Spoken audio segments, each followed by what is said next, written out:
Did you know that Cleopatra, the most famous queen of Egypt, wasn't actually Egyptian? In fact, Cleopatra came from a Greek family, the Ptolemaic dynasty, that ruled Egypt after Alexander the Great. Yet despite this, the people loved her more than any ruler born there. She learned their language, embraced their culture, and fought for their future as if it were her own. It wasn't blood that made her a queen, but the way she chose to lead. It's not where you come from that defines you. It's the choices you make. Cleopatra wasn't born Egyptian, but history made her one of Egypt's greatest queens. Sometimes the world puts an image on you that isn't yours. A story, a label, an exaggeration. But that doesn't define you. And the Vikings went through the same thing. Did you know that Vikings never wore horns, but simple helmets? That famous image didn't come from history. It came from a theater opera in the 1800s. In reality, they wore plain metal helmets. Tough, practical, built for survival, not for show. Their real strength was courage, discipline, and resilience. Vikings didn't need horns to be legendary. They only needed the courage to be themselves, and so do you. Sometimes the greatest things don't collapse all at once. They fade slowly, piece by piece, just like people do. Did you know that Rome didn't fall in a single day?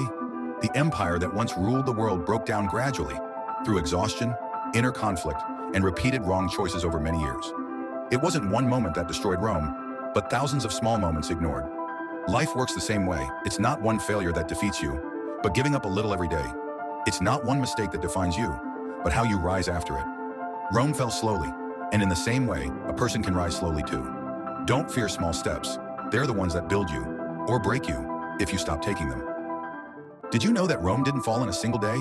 The empire that once ruled the world broke down gradually, through exhaustion, inner conflict, and repeated wrong choices over many years.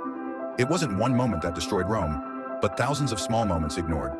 Life works the same way. It's not one failure that defeats you, but giving up a little every day. It's not one mistake that defines you, but how you rise after it. Rome fell slowly, and in the same way, a person can rise slowly too. Don't fear small steps. They're the ones that build you, or break you, if you stop taking them. Sometimes strength doesn't come from weapons, but from the discipline of showing up the same way, day after day. The samurai invented the first uniforms hundreds of years before the modern world. For them, a uniform wasn't just fabric, it was a promise. A promise to control their emotions, to act with calm, not impulse, to stay loyal to a code that demanded respect, courage, and self-discipline. The samurai knew you can't control the world around you, but you can control your attitude. Their uniform reminded them to be steady, be righteous, be ready. We may not wear armor like they did, but every day asks for a uniform of our own, character. The first city ever built wasn't created by kings or armies. It was built by regular people who simply wanted to belong somewhere. 7,000 years ago in Mesopotamia, Uruk emerged from nothing. Humans transformed dirt into walls, paths into streets, thoughts into the very first written words. This city wasn't conquered into existence. It was cooperated into being, not through force, but through collective will to create something eternal.